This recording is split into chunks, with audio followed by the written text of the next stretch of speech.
Halo guys, kembali lagi di channel FKR Project. Kali ini kita bakal menceritakan sebuah cerita horor yang berjudul dengan Sate Pesugihan. Kalian pasti tahu lah tukang sate di pinggir-pinggir jalan, yang dimana ternyata ada loh tukang sate yang memakai sebuah pesugihan. Gimana ceritanya? Dan buat teman-teman juga yang ingin mengirimkan cerita horor, teman-teman bisa langsung aja email ke alamat ini. Mari kita masuk ke videonya. Forum Konspirasi Rahasia.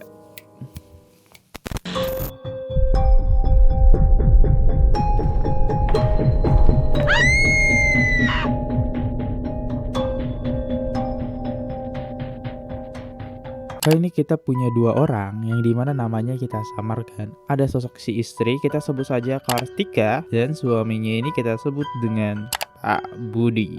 Awal mula pernikahan Budi dan Kartika terjadi itu pada tahun 2017. Saat itu Budi berjualan sate keliling. Kartika ini adalah salah satu pelanggan tetapnya si Pak Budi. Karena sering membeli dan mengobrol bareng, mereka pun akhirnya akrab. Dari situlah mereka saling bertukar nomor telepon, lalu mulai berpacaran. Hubungan mereka ini makin serius nih, hingga akhirnya memutuskan untuk menikah. Setelah menikah, Kartika aktif membantu Budi berjualan keliling. Namun tak lama kemudian Kartika ini mulai merasa lelah dengan aktivitas dia selama ini keliling berjualan. Suatu sore Kartika mengusulkan sebuah ide ke Pak Budi. Kartika berkata, "Yah, gimana kalau kita ngontrak aja depan ruko yang kosong itu? Kayaknya lumayan biar gak keliling terus." Pak Budi yang sambil berpikir, kalau kamu ngerasa udah nggak kuat keliling, ya udah nggak apa-apa. Kita coba aja, siapa tahu lebih enak. Akhirnya mereka sepakat nih antara Pak Budi dan Bu Kartika buat nyewa sebuah tempat ruko, dan biaya sewanya itu di sekitar 700.000 per bulan yang bertepatin di daerah Jawa Barat. Dan tak butuh waktu lama, sejak pindah ke lokasi itu pun usaha sate mereka itu mulai ramai pembeli. 3 bulan setelah menikah pun akhirnya si Kartika hamil nih di sini. Meskipun sedang mengandung, Kartika tetap setia mendampingi suaminya. Setiap hari dari jam 3 sore hingga waktu Isya ia tetap berjualan. Setelah itu Kartika pulang untuk istirahat dan menjaga kehamilannya. Masuk ke siang hari, ia juga ikut mempersiapkan dagangannya seperti motong daging, membuat bumbu, hingga Kartika ini pergi ke pasar. Setelah menikah, Kartika pun sempat menitipkan anaknya kepada sang ibu agar tetap bisa membantu Budi berjualan. Usaha mereka pun semakin berkembang, dagangannya makin ramai, pembeli terus berdatangan, keuangan keluarga mereka pun akhirnya mulai membaik. Mereka bisa membeli susu, popok untuk sang anak, bahkan mulai mencicil rumah. Pada masa-masa paling ramainya, dengan mereka bisa hingga laku 400 tusuk. Banyak banget tuh 400 tusuk, cuma sehari jualan aja. Setelah ikut berjualan, barulah Kartika mengenal istilah yang namanya santet dan teluh dari para pedagang sekitar. Sebelumnya Kartika sama sekali tidak percaya dengan hal-hal seperti itu. Namun satu kejadian di malam Senin membuat pandangan si Kartika itu mulai berubah. Malam itu, seperti biasa Kartika sudah mulai bersiap dari sore sekitar jam 3. Seperti biasa kegiatan Kartika itu mulai meracik bumbu sate. Sementara Budi menyiapkan areng dan bara api. Saat itu sudah ada nih orang yang mengantri. 3 pembeli pertama sudah dilayani oleh Pak Budi. Nah, ada sosok orang itu satu lagi nih yang menunggu untuk Pak Budi membuatkan satenya. Tiba-tiba saat sedang mengipas, Pak Budi ini kayak merasa sesuatu yang aneh nih merambat di punggungnya hingga masuk ke dadanya. Seketika tubuhnya Pak Budi itu oleng, hampir jatuh ke bara api yang menyala. Dengan suara tertahan ia berkata, "Astagfirullahaladzim." Sosok Kartika pun membalas, "Yah, kenapa?" "Gak apa-apa, selesai dulu aja pesanan ini." Meski terlihat menahan sakit, Budi tetap menyelesaikan pesanan dan memberikan sate itu ke si pembeli. Begitu pembeli terakhir pergi, Budi pun mengambil mangkok dan duduk agak jauh dari gerobaknya. Di sini wajahnya Pak Budi itu udah mulai pucat. Dia hanya diam memegangi dada seperti sedang menahan rasa sakit yang dalam. Kartika yang melihatnya gak tega nih, lalu mengambil segelas air putih untuk Pak Budi minum. Apa yang dirasa? Ayah sakit ya?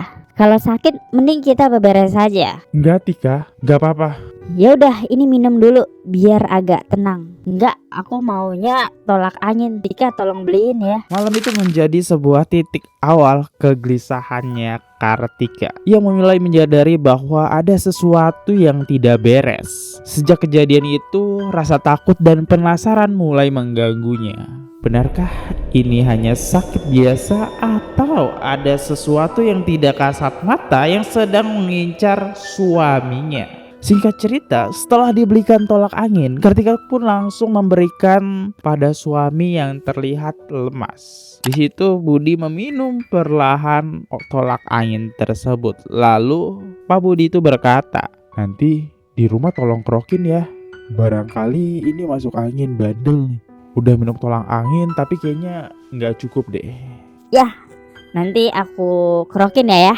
Namun keesokan harinya si Budi ini kayak ngerasa kok masih sakit gitu ya badan-badan ini. Dari semalam gak enak badan nih. Sementara itu Kartika sudah lebih dulu nih bangun. Ia sudah pergi ke pasar, belanja sebuah keperluan seperti bumbu, sayur, bahkan ayam untuk jualan hari ini. Tapi sesampainya di rumah, ia langsung bicara kepada Pak Budi. Ini ayamnya udah aku beli. Gimana, mau jualan gak hari ini? Kalau enggak, ayamnya aku simpen di freeze aja buat besok. Siapa tahu besok kamu udah sembuh. Gak usah, takut ayamnya gak fresh. Nanti malam satenya jadi keras, gak empuk. Akhirnya mereka tetap memutuskan untuk berjualan hari itu. Di lokasi dagang seperti biasa, Kartika menyiapkan bumbu sate untuk dibaluri ke satenya. Saat seorang pelanggan datang dan memesan, Kartika membuka tremos yang berisi sate. Tapi begitu dibuka, Kartika terpaku. Isinya bukan sate seperti biasanya, tapi sate yang sudah dipenuhi oleh belatung. Sontak di situ Kartika kaget dan gemetar. Dan Kartika pun langsung menghela napas, mencoba tenang. Dan ia menatap suaminya dengan mata yang berkaca-kaca. Lalu berbaliklah ke pelanggan. Bu, maaf pisan ya. Ini satenya tinggal 2 tusuk. Hah? Padahal kan baru buka. Kok tinggal 2 tusuk sih mbak? Ya maaf pisan ya bu. Melihat itu, Budi yang gak tahu kejadian itu, dia langsung kesel nih. Dan ia membentak pelan-pelan dengan nada marah ke Kartika. Kamu ini kenapa sih? Baru juga mulai jualan. Kenapa kamu bilang begitu ke pembeli? Kamu lihat sendiri deh ya. Sate kita itu penuh belatung. Budi langsung aja nih dia menghampiri dan melihat isi di dalam tremos yang berisikan sate tersebut untuk memeriksa satu persatu. Bener gak sih apa yang dibilang Kartika tersebut bahwa satenya berisi belatung? Nah, seketika wajahnya Pak Budi ini berubah. Ah, mana mungkin? Pas dibuka, astaga.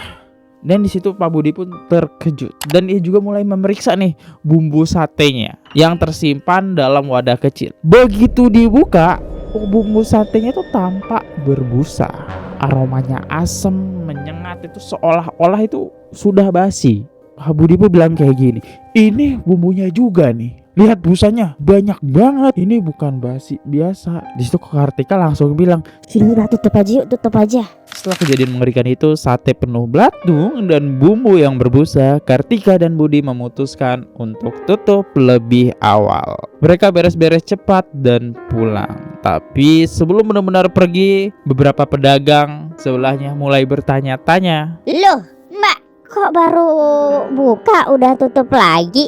Ada apa? Kartika sambil tersenyum tipis dan mencoba menutupi kegelisahan ini biar gak ada yang tahu sebuah kejadian ini. Dia bilang kayak gini. Iya, ada keperluan lain mendadak. Sesampainya di rumah, suasana masih tenang. Kartika membereskan peralatan sambil sesekali itu melirik ke arah suaminya yang duduk termenung.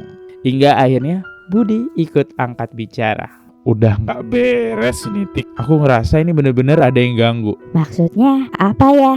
Ya kamu tahu sendiri, antar pedagang kadang-kadang gak semuanya suka lihat kita ramai. Apalagi aku jualan terus tiap hari, gak pernah libur. Walaupun sakit, orang-orang pasti ada aja yang sirik. Nah di sini memang teman-teman, Pak Budi ini jarang banget untuk libur. Mau itu hujan, mau itu badan dia terasa sakit. Nah si Pak Budi ini seorang pekerja keras yang terus memaksakan dirinya untuk berjualan.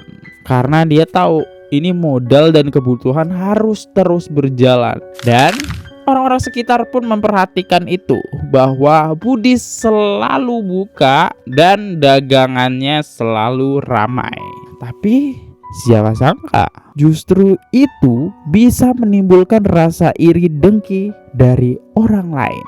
Dan Pak Budi bilang kayak gini, udahlah Tik, ini udah keterlaluan. Ayam tadi semua rusak, bumbu basi, nggak mungkin bisa dipakai lagi. Modal buat belanja besok juga nggak ada. Dagangan hari ini aja malah dibuang. Kita libur aja dulu besok ya. Sesekali nggak apa-apa, istirahat. Di sini Kartika hanya mengangguk perlahan. Dalam hatinya itu mulai muncul rasa was-was. Apakah benar ini hanya karena makanan basi atau ada yang sengaja ingin menjatuhkan mereka lewat cara yang tidak terlihat? Suatu siang, Budi Kartika datang berkunjung ke rumah. Ia bertanya dengan nada penasaran. Hei Kartika, kenapa nggak dagang-dagang? Biasanya tiap hari kamu buka loh. Kartika di situ hanya tersenyum tipis. Ia enggan bercerita sebenarnya, tak ingin membuat kegaduhan atau menyinggung siapapun. Tapi karena terus didesak, akhirnya ia pun mulai membuka suara pelan, tapi penuh dengan emosi. Gini Budi, awalnya saya tuh gak percaya sama yang begitu Budi. Tapi waktu itu sate saya tiba-tiba penuh belatung. Padahal ayam baru beli, bumbu pun mendadak berbusa. Saya gak ngerti apa yang salah sama saya. Gak punya masalah sama siapa-siapa juga perasaan Budi. Di sini mata Kartika tuh kayak berkaca-kaca, suaranya gemetar, rasa kecewa dan sakit hati jelas terdengar oleh sosok Bude.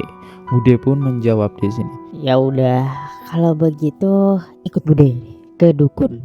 Yuk, siapa tahu memang ada yang ngirim nih Kartika. Sontak di situ Kartika sempat ragu, masa iya sih karena dukun? Nah, tapi karena hatinya sudah telanjur gelisah, ya akhirnya setuju buat ikutin budenya.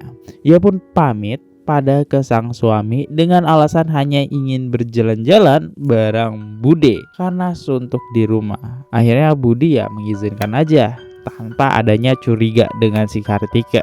Singkat cerita, akhirnya mereka berangkat ke rumah dukun. Sesampainya di sana, Kartika pun langsung menceritakan kejadian yang dialami dari sate berbelatung, bumbu basi sampai dagangannya sepi secara tiba-tiba.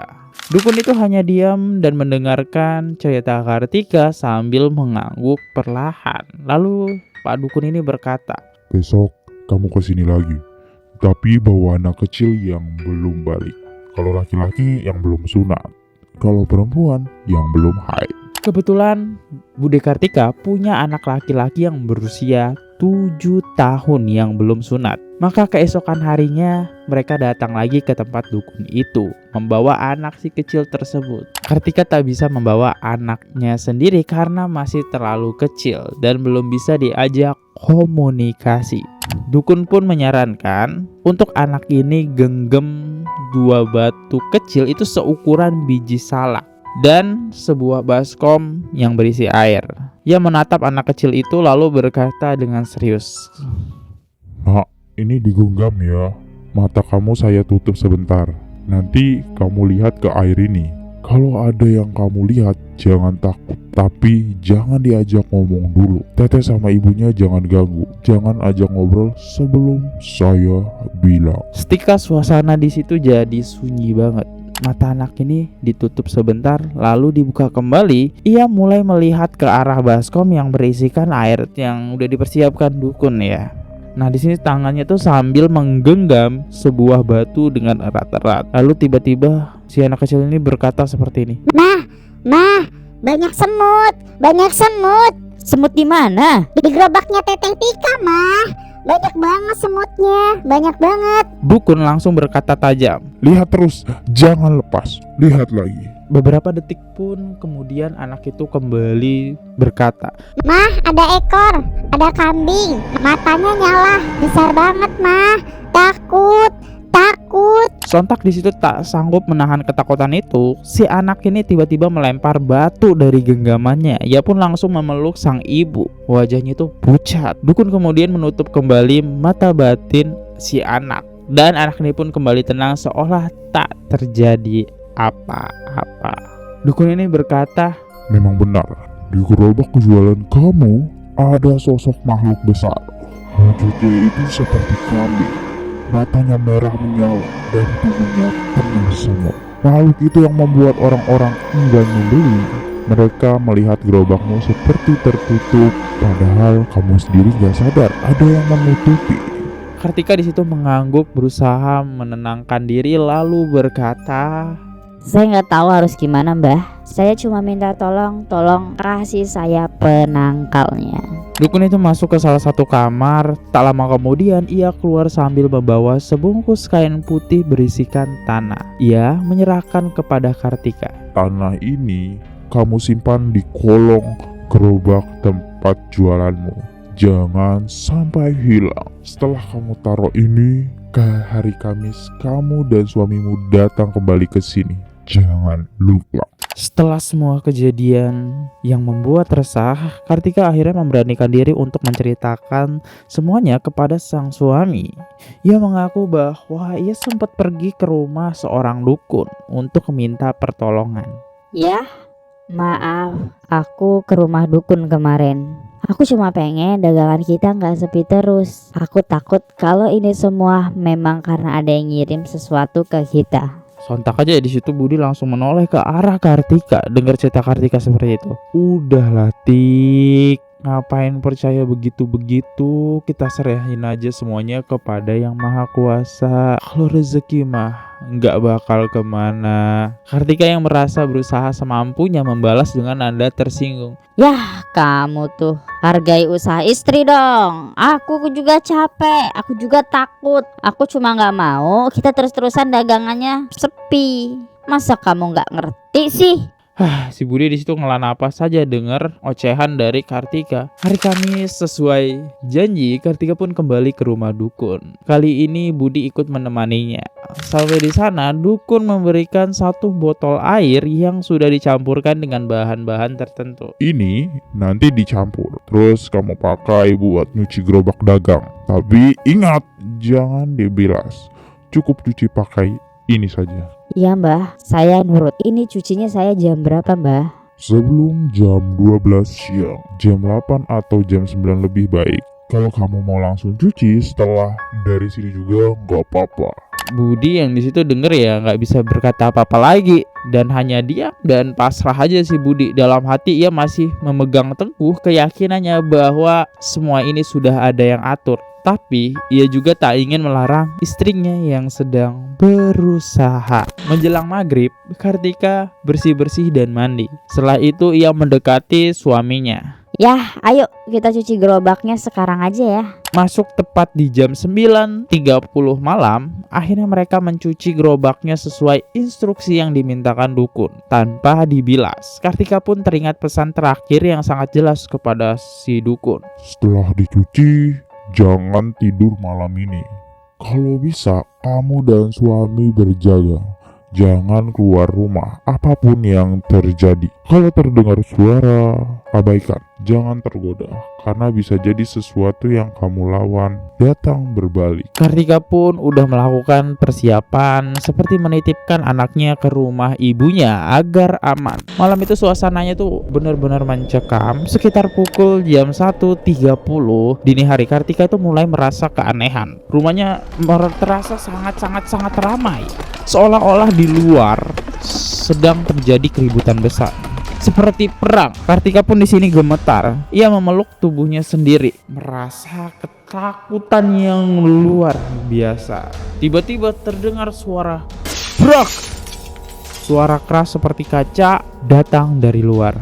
Kartika pun menjerit sambil badannya itu gemetar menahan rasa takut. Karena benar-benar suasana di luar itu seperti orang perang lah. Beberapa saat kemudian terdengar suara azan subuh dari kejauhan. Perlahan-lahan suara aneh itu pun mulai meredup sampai suara itu sunyi kembali. Kartika dan Budi hanya terdiam, masih memeluk dalam ketakutan. Kartika berbisik, Ya Allah, ini pasti gerobaknya hancur. Aduh, harus bikin gerobak baru. namun saat pagi hari tiba dan mereka memberanikan diri buat keluar, gerobak mereka ternyata itu masih utuh. Tak ada satupun bagian yang rusak, tidak ada kaca yang pecah. Semuanya itu masih seperti semula, nggak ada kejadian apa-apa gitu. Kartika dan Budi ini saling mandang, kok bisa ya? Padahal semalam ada suara gerubang, debung gitu kan.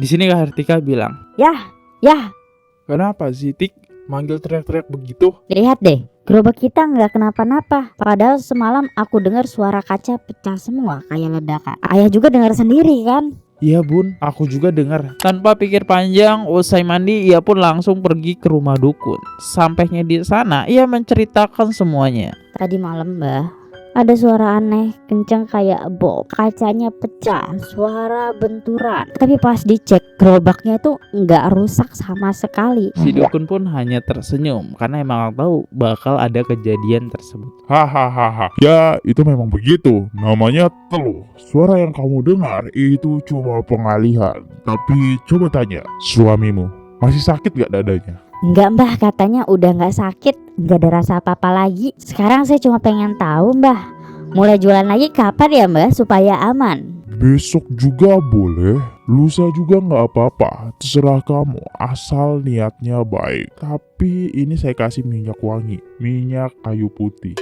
Nanti kalau kamu jualan, usap aja ke gerobaknya, biar terlindung.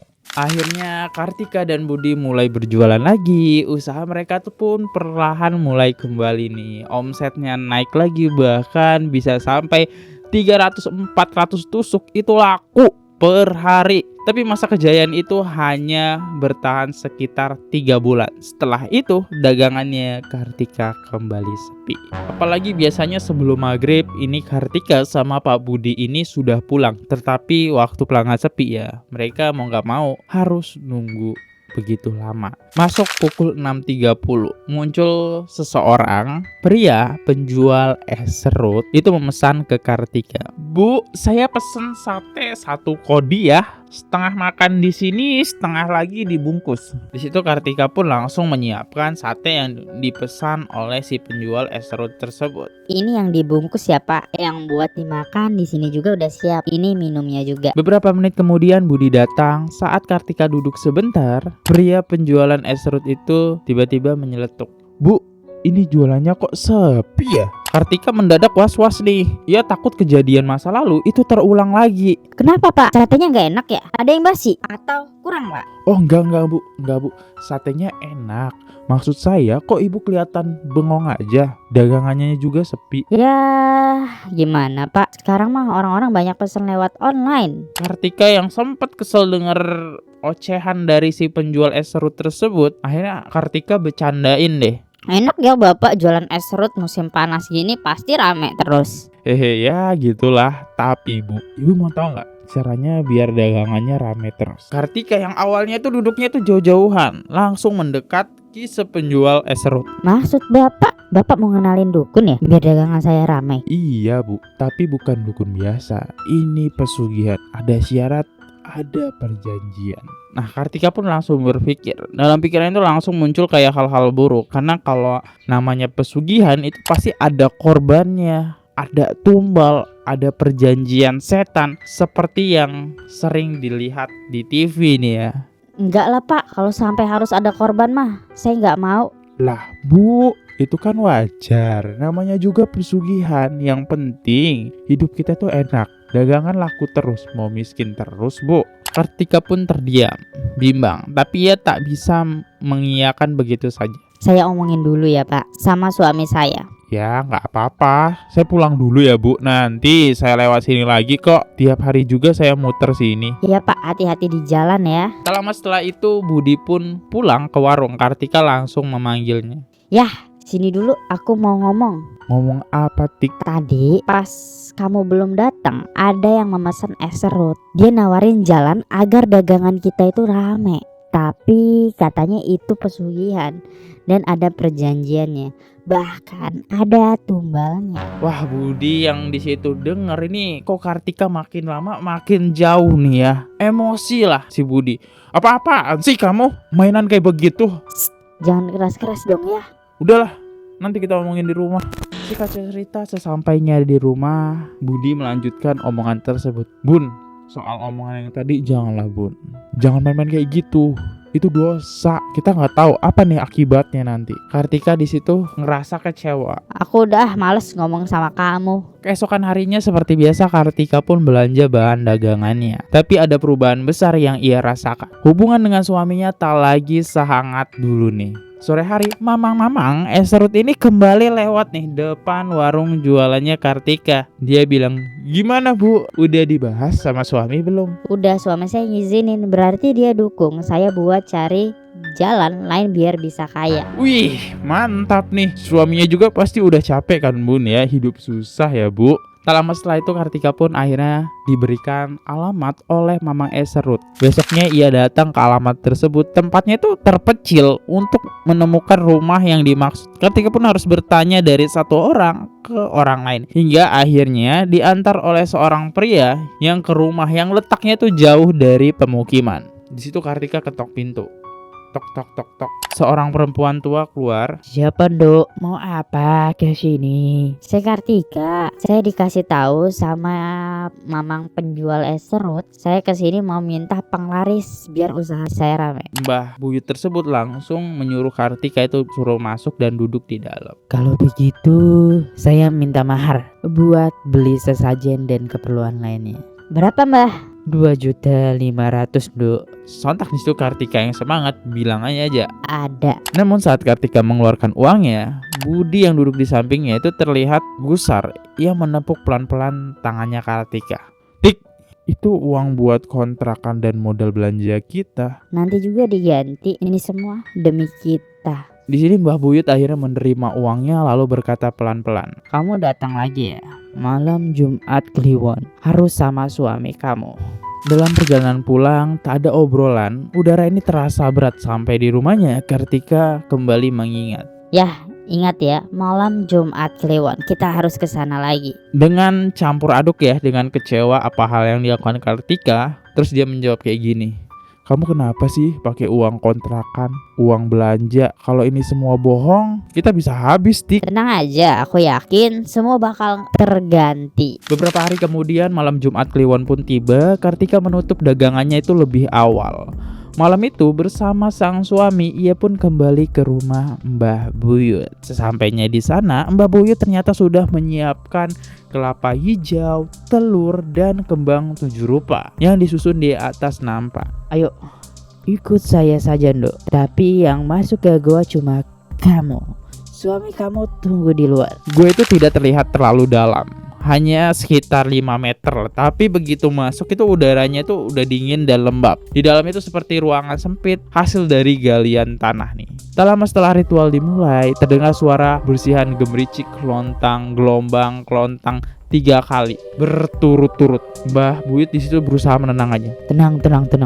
Jangan takut Dok. Dari kegelapan muncullah sosok tinggi besar, rambutnya panjang kasar seperti kawat gosok, bajunya putih tapi penuh tanah dan kotoran. Sosok itu hanya berdiri sebentar lalu berbalik badan. Nah, yang barusan itu nggak mau Nduk sama kamu, makanya dia coba berbalik badan. Tak lama kemudian muncul nih dua anak kecil, tingginya tak seberapa tapi telinganya panjang menjuntai. Makhluk itu mendekat ke Kartika. Mbah Buyut bilang kayak gini, Kamu mau sama yang ini? Kalau mau dia ikut, kalau enggak dia pergi sendiri. Enggak mbah, ini mah tuyul. di situ Mbah Buyut langsung sontak tertawa kecil ya. Lalu muncullah salah satu makhluk yang terakhir, tubuhnya itu lebih tinggi, rambutnya itu sangat panjang, wajahnya kecil tapi matanya menyala seperti membara. Kalau yang ini mau. Ya, saya mau mbah. Setelah itu Mbah Buyut berbicara pelan-pelan kepada makhluk itu, lalu ia mencabut 3 helai rambut dari kepala makhluk tersebut. Rambut itu pun akhirnya dibungkus oleh kain putih yang disertakan kepada Kartika. Simpan. Satu di dompet, satu di laci gerobak, satu lagi di lemari pakaian. Sesudah itu mereka keluar dari goa. Di rumah, Mbah Buyut mengambil pendaring besar berisi beras. Kartika menyerahkan kembali rambut makhluk tadi dan rambut itu dikubur dalam beras. Tapi ketika pendaring dibuka, terlihat wajah ayah Kartika. Mbah, ini maksudnya apa? Kok wajah ayah saya? Itu tumbalnya Nduk. Bapak kamu, dia akan terganti selama kamu terus jalanin ini. Kartika hanya diam, tapi dalam hatinya ia tahu ia sudah terlanjur jauh nih. Akhirnya dalam perjalanan pulang, Budi berusaha menyemangati Kartika nih. Bun, kalau kita berhasil, kita bisa kayak tukang nasi goreng itu, punya banyak restoran, cabang di mana-mana. Kartika dengan datar menjawab, Iya. dalam hati Kartika kesel. Suaminya dulu yang paling menantang, sekarang malah ikut berharap. Malam pertama perdagangan, setelah ritual Kartika merasa deg-degan, tapi hasilnya luar biasa. Yang biasanya dagang sampai jam 10 malam, sekarang habis sebelum maghrib teman-teman. Ya, besok kita tambah porsi ya. Iya bun, kok bisa ya? Cepet banget habisnya. Hari demi hari omset mereka meroket. Yang tadinya cuma jualan 4 kilo daging jadi 8 kilo daging. Omset harian bisa tembus 8 juta. Kartika itu sampai merekrut karyawan, bahkan orang-orang dari luar kota datang. Padahal si Kartika ini gak pernah ngiklanin sate dia. Tapi Kartika juga tidak lupa nih satu hal pesen Mbah Buyut yang masih terngiang di otak dia. Duk, tanggal 14 malam 15, cuci rambut itu harus pakai darah manusia atau minimal ayam hitam tanpa belang sedikit pun. Setiap purnama, Kartika selalu mencuci rambut itu. Pernah pakai darah ayam, pernah juga beli darah manusia dari rumah sakit. Usahanya makin ramai. Kartika ingin beli ruko nih, tempat dia berdagang. Setiap minggu pemilik ruko, seorang pria Tionghoa yang biasa dipanggil Ko, makan di tempatnya. Suatu hari Kartika memberanikan diri bicara, Kok, saya pengen ngontrak aja di sini. Tempatnya udah sempit, dagangannya makin ramai. Koko pun tersenyum di situ. Ngapain ngontrak? Beli aja lah sekalian. Kartika sempat bingung kenapa saat orang lain yang ingin membeli ruko itu tidak diperbolehkan, tapi ketika dirinya mengajukan pembelian justru ditawarin untuk membelinya. Tempo 8 bulan ya, Bu Haji harus lunas. Bisa. Bisa nggak ya, kok? Saya percaya sama kamu soalnya kamu udah lama jualan di sini. Tepat 1 tahun sejak membeli ruko, Kartika teringat ucapan Mbah Buyut. Dukun tempatnya melakukan pesugihan bahwa dalam setahun ia akan menerima harta melimpah. Namun saat itu pula ayahnya mulai menunjukkan tanda-tanda sakit. Kakinya nyeri, sulit berjalan, kepala pusing, mual, dan perut sering sakit. Awalnya ibunya itu mengira itu penyakit biasa, tapi dalam 10 hari kondisinya memburuk hingga harus dibawa ke rumah sakit. Namun setelah diperiksa oleh dokter berkata, Suami ibu nggak ada masalah apapun, semua normal. Saya kasih vitamin aja ya Bu. 3 hari kemudian ayah Kartika justru malah koma. Ibu Kartika curiga dan pergi ke seorang dukun. Sang dukun mengatakan, Ini sih di antara anak ibu ada yang melakukan pesugihan. Siapa? Anak perempuan ibu. Ibu Kartika itu menjerit sekencang-kencangnya. Anak yang ia besarkan dengan penuh cita ternyata menjadi penyebab suaminya sakit parah. Tanpa pinggir panjang, ia pun datang ke rumah Kartika dan menggedor pintu. Duk, duk, duk, duk. Dasar anak durhaka, digedein malah jadi gini. Maksud kamu apa ngelakuin pesugihan? Lihat tuh bapak kamu. Kartika yang sedang bingung hanya terdiam. Ia benar-benar menyesal. Sesampainya di rumah sakit melihat ayahnya koma, ia merasa hancur banget. Akhirnya Kartika pun pulang ke rumah orang tuanya dengan bersujud dan menangis. Bu, aku mau berhenti, aku minta maaf, aku mau berubah. Ibunya menjawab dengan getir. Giliran bapak kamu udah koma, kamu baru aja mau berubah. Dulu kemana aja kamu? Saudara Kartika juga ikut marah. Kamu tuh dasar adik nggak tahu diri. Mau kaya itu kerja, ngapain pesugihan? Tahu sendiri akibatnya kayak gimana? Kayak gini kan? Sontak di situ tangisan akhirnya pecah. Kartika benar-benar menyesal saat itu melihat ayahnya di ICU. Ia makin yakin ia berubah. Lalu ibunya membawa Kartika ke dukun yang dipercaya keluarganya. Kamu yakin mau lepas dari pesugihan ini? Siap kehilangan semuanya? Lalu ibunya membawa Kartika ke dukun yang dipercaya oleh keluarganya. Di situ sang dukun berbicara seperti ini. Kamu yakin mau lepas dari pesugihan ini? Siap kehilangan semuanya? Saya siap. Yang penting bapak saya selamat. Kalau begitu cari bambu pring total. Kontak kata sang dukun.